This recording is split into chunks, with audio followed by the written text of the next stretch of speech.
Hello everyone, কেমন আছেন সবাই? জার্নি উইথ পাপাইয়ের আরেকটি নতুন ব্লগে আপনাদের সকলকে ওয়েলকাম জানাই। আজ শুক্রবার, ঘড়িতে সকাল এখন 8টা। সকালের দিকটাতে উইকডেজগুলোতে দুজনেরই হাতে খুব একটা সময় থাকে না, তবু ওই 2 কাপ গ্রিন টি নিয়ে কিছুটা সময় হলেও বসে পড়া সেই ডাইনিং টেবিলে। সংসারের খুঁটিনাটি কিছু বিষয় নিয়ে 2-4টে কথা বলা আর কি। এমনিতে আপনাদের দাদা বাড়ি থেকেই লাঞ্চ বক্স নিয়ে অফিসে বেরোয়, আর লাঞ্চে রীতিমতো ভাত মাছের ঝোল নিয়ে যায়। কিন্তু আজকে নাকি ওদের অফিসেই লাঞ্চের ব্যবস্থা আছে, তাই আমাকে আর অফিসের ভাত রান্না করতে হয়নি। তাই একটু বেশি সময় ধরে দুজনে মিলে গল্প করছি। আসলে হয়েছেটা কি, কলকাতায় গিয়ে বাওয়ালির রাজবাড়িতে সেই কচুপাতা চিংড়িটি খেয়ে আমাদের দুজনেরই বেশ ভালো লেগেছিল। না চলুন, আর বসলে হবে না, সকালের জলখাবার বানাতে বানাতে বরঞ্চ আপনাদের সাথে গল্প করি। এবার সেই কচুপাতা চিংড়িটি বানানোর জন্য বাজার থেকে নিয়ে আসা হয়েছে কচুপাতা চিংড়ি মাছ, আর তার সাথে শোলা কচু। কলকাতায় যেমন মান কচু খুব ভালো পাওয়া যায়, এখানে আবার জানেন বাজারে মান কচুকে খুব একটা দেখিনি। অবশ্য আমিও দুটো কচুকে খুব ভালো করে আলাদা করে চিনতে পারি না। আমার এক বন্ধুকে জিজ্ঞেস করায় সে বলল এটা নাকি শোলা কচুই, এখানে মান কচু নাকি খুব একটা পাওয়া যায় না। অবশ্য হতেও পারে, জানেন অনেক সবজিপাতি যেগুলো আমরা বাঙালিরা খেতে পছন্দ করি, যেমন মোচা, থোড়, চাল কুমড়ো, কচুরলতি, চালতা, এগুলো বাজারে খুব একটা দেখতে পাই না। তাই যখন কলকাতা যাই তখন এইসব সবজিপাতিগুলি নিয়ে আসার চেষ্টা করি। এখন জলখাবারে বানাচ্ছি একটু অ্যাভাকাডো টোস্ট।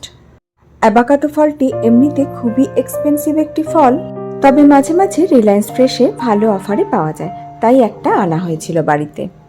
এই ফলটির অনেক গুণাগুণ আছে, তাই খাওয়া নাকি খুব ভালো। ব্রেড দুটিকে বাটার লাগিয়ে একদম ক্রিস্পি করে নিচ্ছি। আর এদিকে পেঁয়াজ কুচি, কাঁচা লঙ্কা কুচি, টমেটো কুচি, লেবুর রস, নুন দিয়ে অ্যাভাকাডোকে ভালো করে ম্যাশ করে নিয়েছি। এর মধ্যে চাইলে আপনারা আরও হেলদি বানানোর জন্য এক্সট্রা ভার্জিন অলিভ অয়েলও মিশিয়ে নিতে পারেন। ব্যাস, এই পেস্টটিকে এবার ক্রিস্পি করে সেঁকে নেওয়া ব্রেডের উপর লাগিয়ে নিলেই হয়ে গেল অ্যাভাকাডো টোস্ট।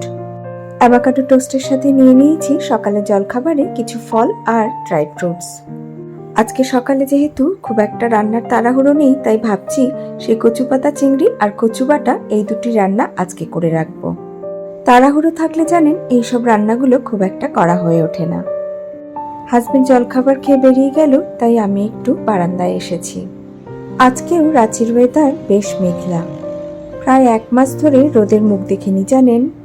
যে কচুপাতার কথা আপনাদের এতক্ষণ ধরে বলছিলাম, এই হচ্ছে সেই কচুপাতা। আমি এখন ভালো ভালো কচি কচি কচুপাতা বাছতে বসেছি। ভালো পাতাগুলোকে বেছে নিয়ে জল দিয়ে ভালো করে ধুয়ে তারপরে কেটে নিয়ে সিদ্ধ করতে বসাবো। এই প্রথমবার বাড়িতে কচুপাতা চিংড়ি রান্নাটি বানাচ্ছি, তাই একটু টেনশন হচ্ছে। এই কচুপাতাটা দিয়েই কচুপাতা চিংড়ি বানাই কিনা সেটাও তো ঠিক জানি না। অবশ্য এই ধোয়াধুয়ির আগে আমি একটু রান্নাটা নিয়ে অলরেডি ছানবিন করে নিয়েছি। ইউটিউব ঘেটে রেসিপি দেখে মনে হলো এই কচু পাতাটা দিয়েই বানায়। পাতার পিছন দিকের এই শিরাটিকে ছিঁড়ে নিলে ভালো হয়। অফিস থাকলে জানেন সকালবেলা এত তাড়াহুড়োর মধ্যে থাকি যে এই ধরনের রান্নাগুলি খুব একটা করা হয়ে ওঠে না।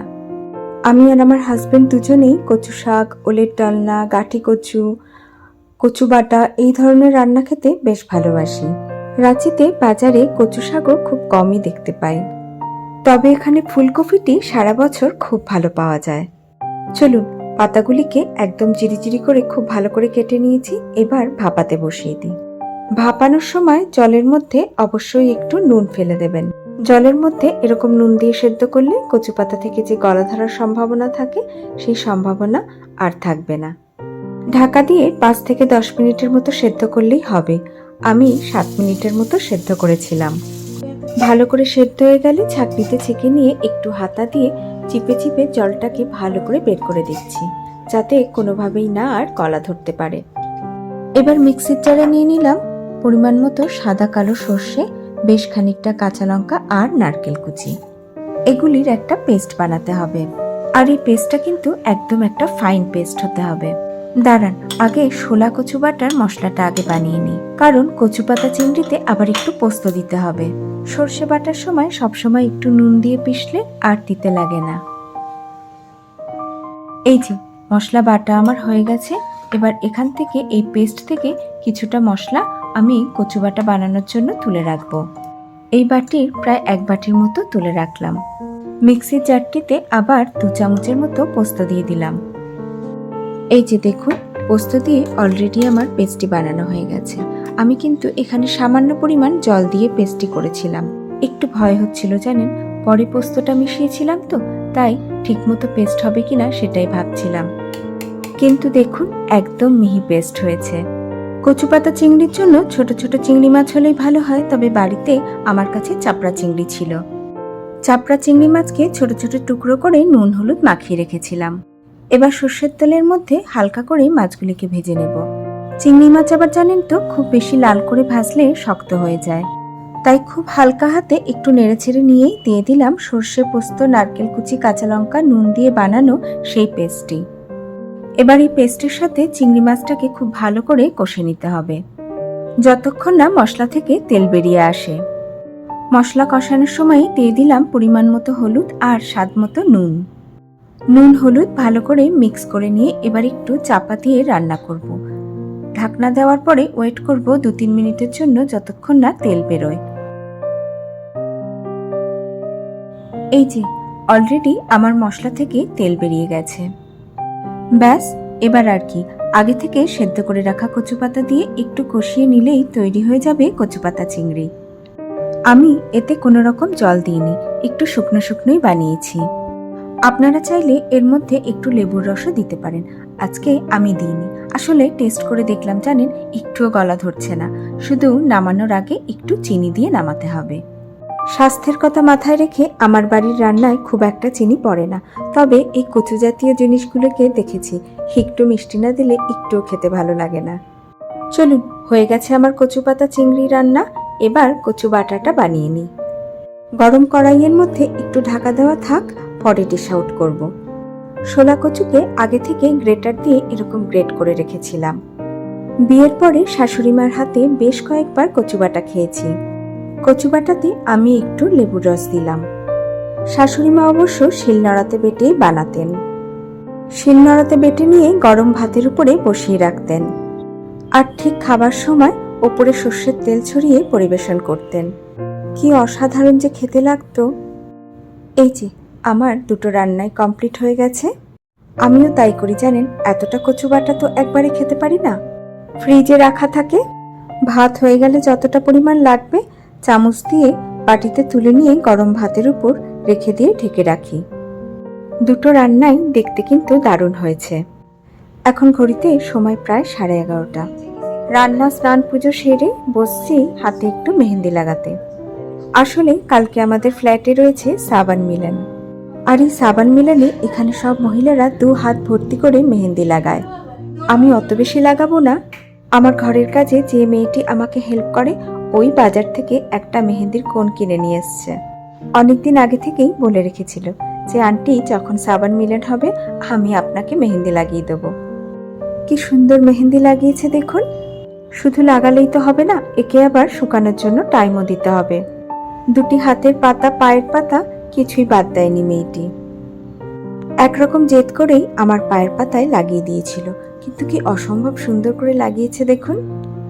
ঘড়িতে এখন দুপুর প্রায় 1:30, আর বসে পড়েছি খেতে। আর এই যে মেহেন্দি লাগানো আমার হাত দুটি। কচু বাটা, কচু পাতা চিংড়ি আর পাবদা মাছের ঝোল নিয়ে বসে পড়েছি। গতকালে রান্না করা পাবদা মাছটি ফ্রিজেই ছিল। দাঁড়ান, আগে কচু বাটাটা দিয়ে একটু খেয়ে দেখি। অসাধারণ হয়েছে খেতে জানেন। থালায় এই ধরনের আইটেম থাকলে সত্যিই মাছ মাংস লাগে না। এবার কচু পাতা চিংড়িটা একটু খেয়ে দেখি। এটাও দুর্দান্ত হয়েছে জানেন। তবে বাওয়ালি রাজবাড়িতে যে কচু পাতা চিংড়ি খেয়েছিলাম তাতে অনেক বেশি তেল দেওয়া ছিল। আমি তো কম তেল দিয়ে একটু শুকনো শুকনোই রান্না করলাম, কিন্তু বিশ্বাস করুন 2টো রান্নাই দুর্দান্ত হয়েছে খেতে। আর তাছাড়া রেস্টুরেন্টের রান্না আর বাড়ির রান্নার মধ্যে একটু তফাৎ তো হবেই।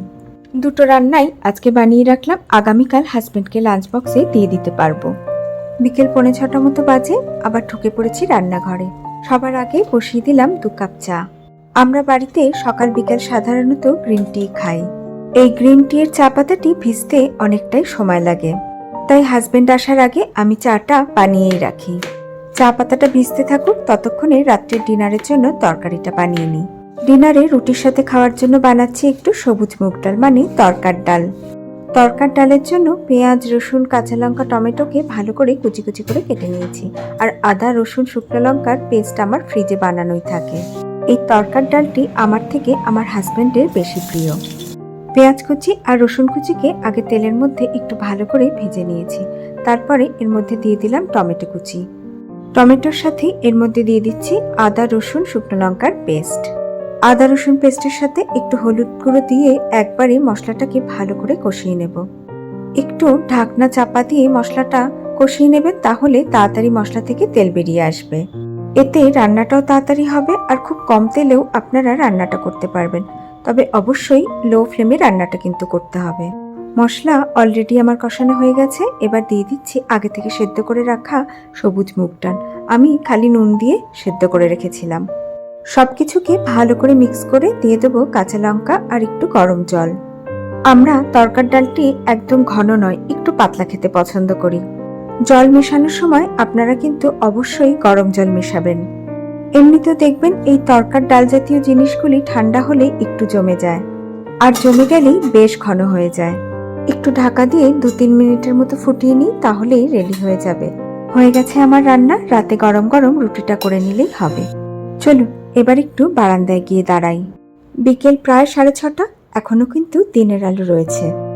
আর কয়েকটি মাস পরেই 4:30-5টার মধ্যেই সন্ধ্যা নেমে আসবে। চলুন এবার ভিতরে যাই, আপনাদের দাদা চলেই এসেছে। সন্ধেবেলা আবার সেই দুজনের জন্য 2 কাপ গ্রিন টি, সাথে একটু মুড়ি আর বাদাম ভাজা। অফিস থেকে এসে আমার হাজবেন্ড খুব বেশি ভারী কিছু খেতে চায় না, কারণ এই সন্ধ্যাবেলাতেই আমরা দুজনে মিলে একটু এক্সারসাইজ করি। এক্সারসাইজ বলতে আমরা একটু যোগব্যায়াম করি, তার সাথে প্রাণায়াম। বলতে পারেন সারাদিনে 24 ঘন্টার মধ্যে বিকালবেলা সন্ধ্যের পরে এই 2 ঘন্টাকে আমরা বেছে নিয়েছি আমাদের শরীরচর্চার জন্য। চায়ের বাসনপত্র ধুয়ে রান্নাঘর থেকে আস্তে আস্তেই আমার হাজবেন্ডের যোগা ম্যাট পাতা হয়ে যায়। প্রতিদিন সন্ধ্যাবেলা যেরকম টাইম পাই আমরা সেরকমই যোগা করি। কোনো কোনো দিন অফিস থেকে যদি হাজবেন্ড তাড়াতাড়ি ফেরে তাহলে 2 ঘন্টা, আবার কোনোদিন 1.5 ঘন্টা, কোনোদিন আবার 1 ঘন্টা। তবু চেষ্টা করি জানেন, দিনের মধ্যে অ্যাটলিস্ট আধ ঘন্টা হলেও যেন প্রতিদিন এইটুকু সময় নিজেদের জন্য এক্সারসাইজ করার জন্য রাখতে পারি। সেই 2012 সাল থেকে আমরা এই অভ্যেসটা তৈরি করেছিলাম। প্রথম দিকে 2 বছরের মতো যোগা শিখেও ছিলাম। চলুন ম্যাট পাতা হয়ে গেছে, এবার বসে পড়ি। এমনিতেও বিকালবেলা আমাদের বিশেষ কিছু করার থাকে না। বসে থাকলে ঘাড় নিচু করে হয়তো মোবাইল দেখতাম, না হলে ওটিটি প্ল্যাটফর্মে কোনো সিনেমা বা সিরিজ চালিয়ে দিয়ে বসে থাকতাম। এখনো অবশ্য টিভিটা চালিয়েই রেখেছি, তবে নিউজ দেখছি। শুরুতে আধ ঘন্টার মতো সময় তো আমাদের বডি ওয়ার্ম আপ করতেই লেগে যায়, তারপরে গিয়ে যোগব্যায়াম শুরু করতে পারি। যোগাসনকে নিজেদের জীবনের চলার পথে নিত্যসঙ্গী করে তোলার পেছনেও কারণ আছে জানেন। সারাদিন ধরে অফিসের চেয়ারগুলিতে বসে থেকে থেকে হাজবেন্ডের অল্প অল্প স্পন্ডিলাইটিসের প্রবলেম দেখা দিয়েছিল, আর আমারও অল্প অল্প আর্থারাইটিসের সমস্যা। সেই তখন থেকে যোগাসনকে আমাদের সঙ্গী করে তোলা। আজ প্রায় 12 বছর অতিক্রম হয়ে গেছে আমরা যোগাসন করে যাচ্ছি। প্রতিদিন বিকালবেলা এই যোগব্যায়াম করব বলেই আমি একটু তাড়াতাড়ি রান্না করে নিই। হাজবেন্ডের স্পন্ডিলাইটিস বলুন আর আমার আর্থারাইটিস, এই যোগাসনের জন্য দুটোই এখন অনেকটাই কন্ট্রোলে। আপনারা যারা এই ধরনের স্পন্ডিলাইটিস কিংবা আর্থারাইটিসের সমস্যায় ভুগছেন আর ভাবছেন যোগাসন শুরু করব কি করব না, তারা নির্দ্বিধায় শুরু করতে পারেন। যোগব্যায়াম শেষ করে এখন দুজনেই প্রাণায়াম করতে বসেছি। ভ্রস্তিকা, কপালভারতী, অনুলোম বিলোম এরকম খুবই পরিচিত প্রাণায়ামের মাধ্যমে আমাদের রোজকার যোগব্যায়াম শেষ হয়। মোটামুটি রাত 9টা পর্যন্তই আমরা ব্যায়াম করতে পারি। এর বেশি করলে রাত্রে ডিনার করতে আবার দেরি হয়ে যাবে বলে আর করি না। এখন সময় প্রায় রাত 9:45 আর আমাদের ডিনারও হয়ে গেছে। হাজবেন্ডের এত পছন্দের জিনিস এই তরকার ডাল আরও 1 বাটি নিয়ে বসেছে। ওটিটি প্ল্যাটফর্মে হাউসফুল 5টা বেরিয়েছে, সেটাই এখন চালিয়ে বসেছি। তাহলে চলুন এই মুভি দেখতে দেখতে আজকের ভিডিওটি শেষ করছি। যদি ব্লগটি আপনাদের ভালো লেগে থাকে তাহলে লাইক, কমেন্ট আর সাবস্ক্রাইব করার অনুরোধ রইল। সবাই খুব ভালো থাকবেন, সুস্থ থাকবেন আর আনন্দে থাকবেন। দেখা হচ্ছে খুব শিগগিরই আমার নেক্সট আরেকটি ব্লগে।